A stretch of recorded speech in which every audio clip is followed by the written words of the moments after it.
Assalamualaikum warahmatullahi wabarakatuh. Bismillahirrohmanirrohim. Alhamdulillah.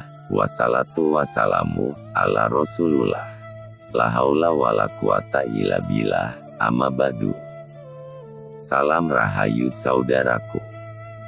Salam berjumpa lagi dalam channel Perjalanan Jiwa. Dengan kajian hari ini adalah tentang melebur diri dengan Allah.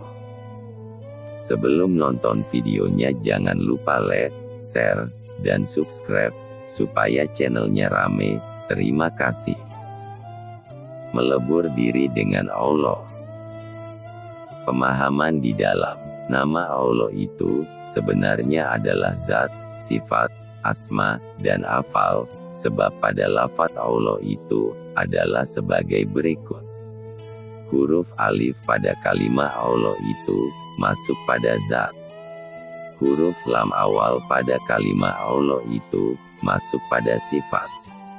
Huruf lam akhir pada kalimat Allah itu masuk pada asma. Dan huruf H pada kalimat Allah itu masuk pada afal. Maka itulah yang bernama Allah.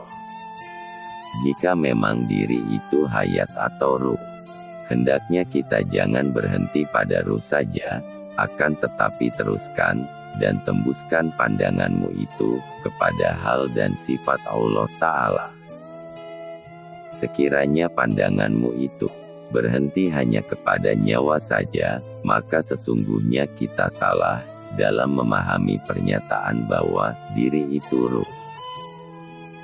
Sebab tatkala ia nasab bagi sekalian tubuh, nyawa namanya. Tatkala ia keluar masuk, napas namanya. Tatkala ia berkehendak, hati namanya.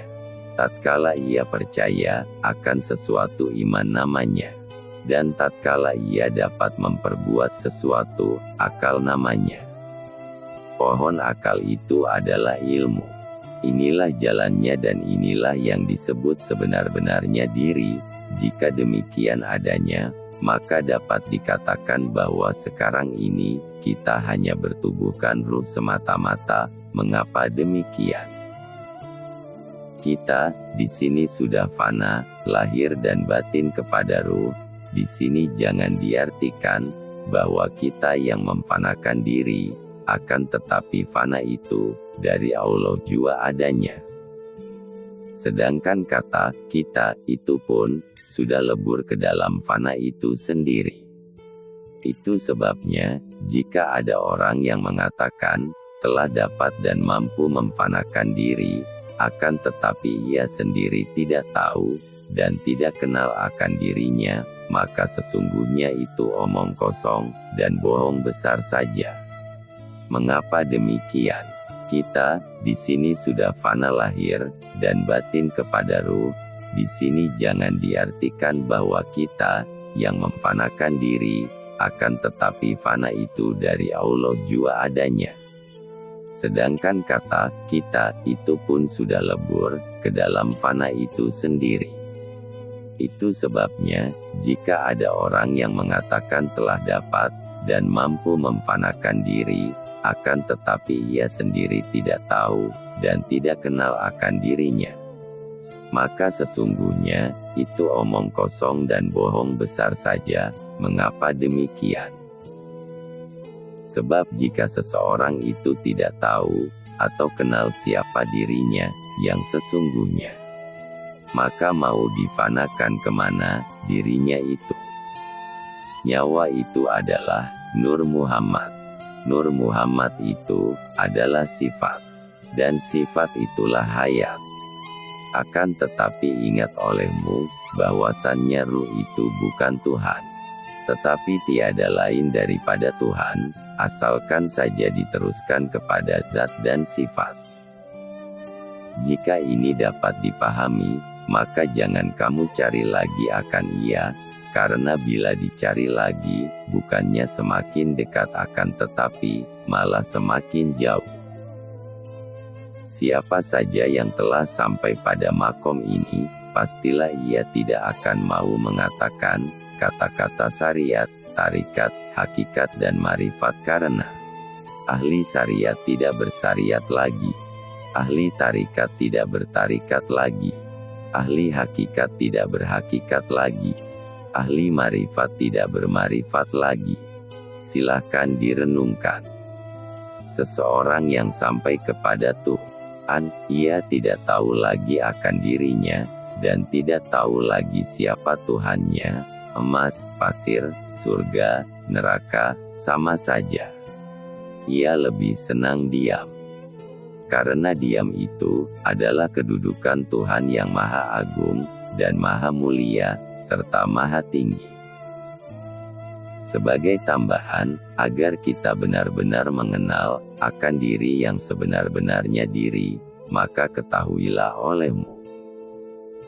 Rasulullah Shallallahu Alaihi Wasallam bersabda, "Aku adalah bapa dari segala ruh, sedangkan Adam itu adalah bapa dari sekalian batang jasad atau tubuh." Batang tubuh manusia itu dijadikan oleh Allah Subhanahu wa Ta'ala daripada tanah. Aku jadikan insan Adam itu daripada tanah. Al-Quran Surah Al-Mu'minun ayat 12. Tanah itu daripada air itu dijadikan daripada Nur Muhammad. Dengan demikian maka nyatalah bahwasannya batang tubuh dan ruh kita ini terjadi daripada Nur Muhammad, maka Muhammad jua namanya, tiada yang lain. Sesungguhnya tubuh kita yang kasar ini tidak akan pernah dan tidak akan dapat mengadakan pengenalan kepada Allah melainkan dengan Nur Muhammad jua.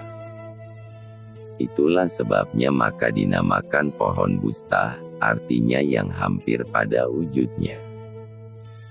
Adapun wujud itu adalah wujud Allah Ta'ala jua adanya, sekali-kali jangan ada wujud yang lain daripada wujud Allah Ta'ala.